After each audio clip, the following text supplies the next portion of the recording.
الحمدللہ والصلاة والسلام علی رسول اللہ، اما بعد۔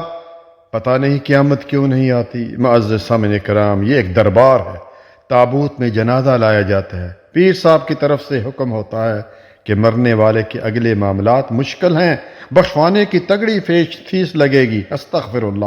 جائل فرسا اور مرید اپنی جیبیں میت کی چارپائی پر خالی کر رہے ہیں۔ آپ خود دیکھ لیجئے کہ میت پر نوٹوں کی بارش ہو رہی ہے۔ اے امت محمدیہ، ہوش کے ناخن لو۔ یہ پیر اور یہ جہلی جو عامل ہیں، یہ باطل طریقے سے تمہارا مال کھاتے ہیں، جس طرح کہ قرآن نے ہمیں خبر دی۔ اور ایک بات یاد رکھیں کہ اسلام میں مزارات، دربار اور